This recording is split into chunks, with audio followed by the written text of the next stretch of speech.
경북 상주 살충제 음료수 사건과 관련해 음료수를 마셨던 할머니 한 명이 오늘 새벽 추가로 숨진 가운데 경찰은 80대 할머니를 용의자로 보고 수사를 벌이고 있습니다. 하지만 용의자는 범행을 강력히 부인하고 있고 또 경찰이 제시하는 증거도 부실해서 미심쩍은 부분이 많습니다. 이 밖에도 지난 한 주간 충격적인 사건들이 잇따랐는데요. 백기종 전 서울수서경찰서 강력팀장 모시고 자세한 이야기 나눠보겠습니다. 안녕하세요. 안녕하십니까. 네.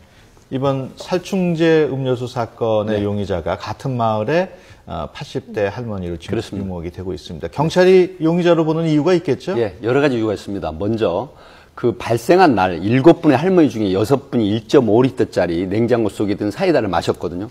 마시고 난 후에 거품을 물고 복통을 호소하시면서 굉장히 괴로운 상태에 쓰러지셨습니다.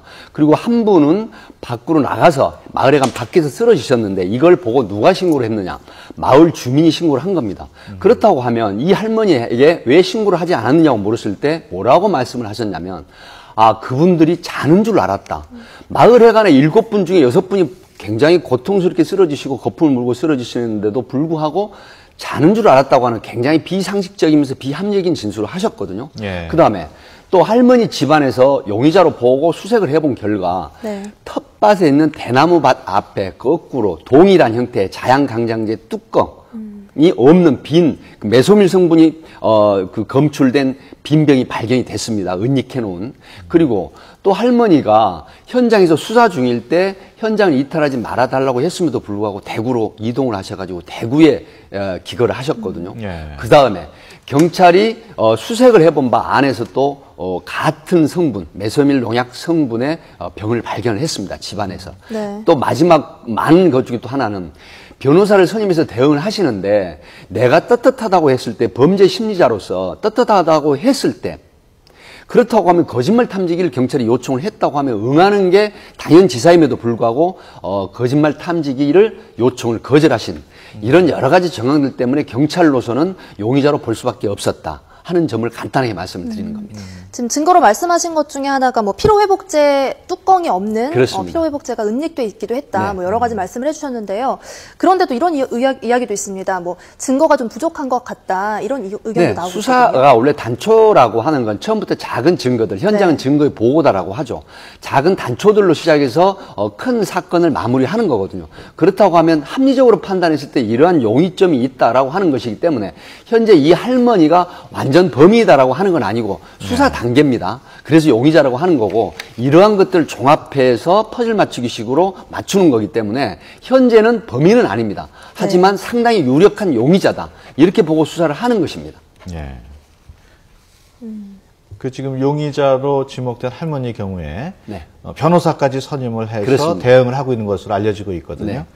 앞으로 수사 어떻게 진행이 돼야 될까요? 지금 그 할머니가 왜 그렇게 진술을 했으며 만약에 범행에 이르게 된 동기나 경위 그리고 이런 상태에서 과연 그 할머니들에 대한 어떤 그 살인에 이르기까지 마음을 먹었느냐 아니면 갈등에 있어서 어떤 상해 정도나 병원에 입원할 정도의 심리를 가지고 범행을 했느냐 이제 이런 부분이 밝혀져야 될 것이고 또 공범 관계가 혹시 있지 않느냐 이런 부분 이런 것들을 과학적인 것이라든가 합리적인 수사 방법에 의해서 규명을 해야 됩니다. 우리가 통상 시신 없는 살인 사건도 결국 유죄 대법원에서 인정을 받아가지고 무기징역형을 받은 게 있죠. 현장에 범행을 목격하지 않았다고 하더라도 합리적인 증거나 또 비상식적인 그런 그 진술들이 뒤집어지는 그런 수사 결과가 나와야 된다. 그래서 결국 법원에서 유죄 판결을 받아야 되는 그러니까 철저한 그런 수사를 해야 된다. 그렇게 보고 있습니다. 혹시 그 용의자 할머니가 누군가에 의해서 누명을 썼을 가능성은 없을까요? 그런 점도 배제를 하면 안 되겠죠. 왜 그러냐면 내 집안에 그걸 비록 숨겨놨다고 하더라도 본인이 범행을 하고 그 할머니에게 누명을 씌우려고 하는 그런 측면이 있을 수도 있기 때문에 다각도로 수사를 해야 되거든요. 그래서 그 부분을 과연 할머니가 진범이냐 아니면은 다른 사람이 범행을 하고 이 할머니에게 누명을 씌우는 것이냐 이 부분도 역시 상주수사본부에서 치밀하게 수사를 하고 또 반드시 해야 될 그런 사안입니다. 또 이번 사건뿐만 아니라 농약이나 살충제를 잘못 써서 좀 사망에 이르기까지 하는 그런 사고들이 농촌에서 종종 발생하고 있지 않습니까? 그렇습니다. 또 이런 살충제 같은 경우는 뭐 독 성분은 강한데 냄새나 맛이 없어서 그래서 또 판단하기도 힘든데 그런 사고가 좀 많이 일어나고 있지 않습니까? 그러면은 좀 관리가 좀 부실한 게 아니냐라는 의견도 있거든요. 네, 사실 우리 YTN에서도 보도를 하시는 걸 봤는데 네. 사실상 농촌에서 필요에 의해서 농약을 사면 그 판매상들이 네. 정확하게 신분증을 제시받고 그 다음에 기재를 하고 관리를 해야 됨에도 불구하고 돈만 주면 대부분 허술하게 판매를 해버리거든요. 네. 그래서 이런 부분들이 범죄에 이용되거나 또 오용되고 그런 사례가 있는데 사실상 이런 부분들이 예전에서부터 계속해서 문제가 됐음에도 불구하고 이런 관리 시스템이 안 된다는데 사실 국가적으로 문제가 있다는 것이죠. 관련 기관에서 이러한 부분들을 아주 더 중점을 두고 철저한 관리 감독이 되도록 해야 되는 것이 있습니다. 네, 관리상에 좀 보완되고 개선되어야 될 부분이 많은 것 같은데요. 그동안에 어떤 독극물 사건들이 있었는지 이전 사례를 한번 살펴보겠습니다. 네, 먼저 대구에서 발생했던 사건입니다. 살충제 요구르트 사건인데요. 2004년에 발생했습니다. 공원 벤치에 있던 요구르트를 마시고 한 명이 사망하는 사고가 있었습니다. 네. 노숙자가 이를 모르고 요구르트를 마셔서 사망하는 사건이 있었고요. 2007년에 영천 재래시장에서는 누군가 또 두고 간 음료수를 마시고 노인 2명이 숨지는 일도 있었습니다. 이 두 사건 다 범인을 잡지 못했습니다. 다음 사건 한번 보면요. 2013년입니다. 재작년이고요. 보은에서는 식당에서 농약이 든 콩나물밥을 먹고 노인 1명이 숨지고 5명이 쓰러지는 사건도 있었습니다. 제주도에서도 이런 일이 지난해 있었습니다. 농약 소주 사건입니다. 경로당에 있던 소주를 마시고요. 1명이 중태에 빠졌지만 이 역시 범인을 잡지 못했습니다. 네, 지금 보셨듯이 불특정 다수를 그렇습니다. 대상으로 하는 이런 독극물 테러 사건. 네. 범인을 못 잡는 경우가 적지 않습니다. 네. 특별히 그런 못 잡는 이유가 있을까요? 사실 묻지마 유형의 범죄 같은 경우에는 대상자가 피해 네. 대상자나 타깃이 어떤 인과관계가 형성이 돼 있는 상태에서 수사가 이루어지면 범인의 윤곽을 확인할 수가 있는데 그렇지 않은 방금 앵커께서 말씀하신 묻지마 범죄 유형은 어떤 타깃이 상관이 없거든요. 그렇기 때문에 사실 수사가 어려움이 많다 이런 측면이 있고 이번 상주 사건 같은 경우에는 2009년도 4월달에 발생한 충남 보령 사건을 말씀을 드리고 싶습니다. 네. 이게 뭐냐면 그 당시에 3분이 사망을 하셨거든요. 70대 노인 3분이. 그런데 나중에 범인을 잡고 보니까 사망한 한 분 중에 남편 73세대 이모 씨였는데 네. 왜 그러냐면 그 시골 마을 평범한 평화로운 농촌에서 3명의 독극물로 인한 사망사고가 생겼을 때 이것은 자연사다. 노쇠에서 돌아가셨다고 생각을 했는데 경찰이 추적해서 수사를 해보니까 의외로 남편이 범행을 저질렀거든요. 그런데 그 이면에 이혼이라든가 어떤 재산관계에 있어서 이 감정이나 원한 때문에 이런 일이 벌어져서 굉장히 세상이 놀랐었거든요. 네. 그래서 이번 상주 사건 같은 경우에도 정말로 돌발 생각하지 못하는 원인이 있을 수 있다. 이렇게 보기 때문에 이런 유형을 사례로 말씀을 드렸는데 사실 묻지마 유형의 범죄는 타깃이 정해져 있지 않기 때문에 수사 윤곽이 밝혀내기가 어렵다. 이런 점이 수사의 애로점이라고 볼 수 있겠습니다. 네. 네, 이번에는 좀 수원에서도 끔찍한 사건이 발생하지 않았습니까? 네. 여대생이 좀 숨지는 사건이 있었는데요. 계획적인 범행으로 봐야 될까요? 예, 사실 범인이 계획적인 범행은 아닙니다. 다만 특히 여름에 시청자분들께서도 유의하실 건 네. 여름에 남자 같은 경우 만취돼서 혼자 걸어가거나 술 취해 쓰러졌을 때는 부축배기나 퍽치기 범행의 대상이 되고요. 네. 여성 같은 경우에는 느슨한 옷차림에 만취돼서 쓰러져 있는 상태는 대부분의 그런 건 아니지만 일부 남성들이 성적 욕구에 의한 범죄 충동을 느낀다고 합니다.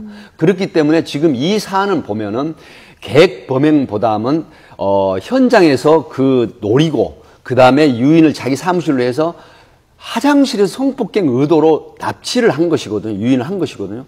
결국 그렇게 해서 생각하지 못하는 살해를 하고 나서 본인의 범죄가 드러날까 봐 살해를 하고 나서 결국은 본인도 극단적인 선택을 하는 이런 여러 가지 측면에서 계획적인 범행이라기보다는 특히 여름철에 일어나는 술 취한 여성을 상대로 하는 우발적 충동 범행이다. 이렇게 결론 짓는 겁니다. 무엇보다도 여대생이 납치된 장소가 네. 수원역 근처에 번화가였다는 점이 주목이 되고 있습니다. 그렇습니다. 어떻게 그런 게 가능할지. 사실 밤 12시가 막 넘은 시간이었거든요. 네. 그리고 수원역 인근이면 굉장히 많은 사람들이 왕래한 시간임에도 번화가잖아요. 불구하고 네. 근데 이렇게 보시면 됩니다.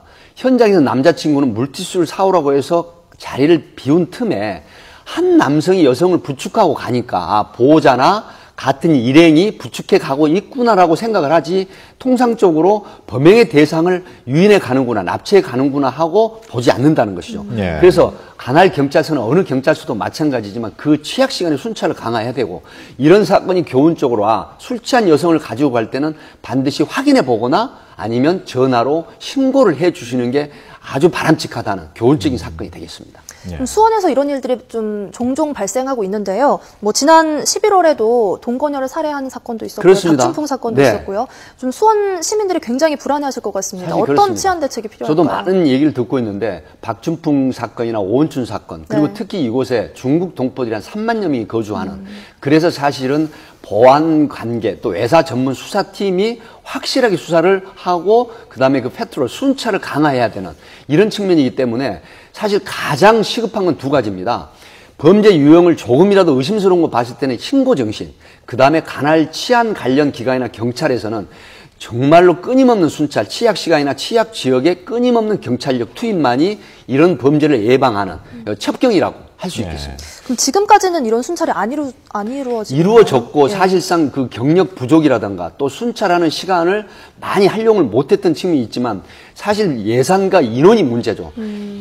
사안에 따라서 지역적으로 경찰력을 많이 투입을 해야 된다고 하고 싶은 그런 점에 있어서는 분석을 통한 경찰 인력의 증강, 그다음에 순찰 시간의 증가 이런 것이 요구되는 것이죠. 지난 한 주 뭐 여러 가지 사건이 있었습니다만 가장 충격적인 사건이 그 인분 교수 그렇습니다. 사건인데 지금 그 교수가 그 구속된 상태에서도 그 학생을 협박했다는 얘기가 있어요? 네. 사실상 정말로 궤변을 늘어놓고 본인은 그 SNS 프로필 사진란에 자기 아들이나 가족 사진을 올려놓고 또 유학을 간 제자가 SNS상에 글을 보낸 걸 또 자기 사회관계만 SNS에 올려가지고 마치 휴머니즘에 입각한 참 스승이다 이런 것을 보이면서 그 기간 중에 그 제자에게 정말로 그 끔찍한 그런 엽기적인 가학행위를 했지 않습니까? 이런 측면에서 사실 이 교수는 여러 가지로 범죄 질환, 소위 말하면 그 후천적 어떤 질환에 의한 범행을 했다. 그래서 일부에서 화이트 칼라형 그 소시오패스 이런 범죄로 보거든요. 사실 블루 칼라 계층의 범죄 또 사이코패스 범죄보다는 소시오 칼라 범죄로 보는 건 계획적이면서 범죄 인지를 하고 상대방에 대한 아픔이나 고통, 슬픔에 대해서는 전혀 감지하지 못하는 그런 반사회적 인격장애자죠. 그래서 이런 부분도 아마 검찰의 송치를 받았기 때문에 수사를 해야 되는데 마치 분노 조절 충동 장애를 그 제자를 통해서 발산하고 카타르시스나 카타르시즘을 느끼는 이런 형태의 정신질환자인 것이죠. 그럼 정신질환자라고 하셨는데요. 그렇다면 뭐 범행을 한 교수는 정신질환자인데 같이 동참한 어떤 같은 제자들이나 이런 사람들은 무슨 생각으로 동참을 한 건가요? 그렇습니다. 앵커께서 좋은 질문을 해주셨는데요.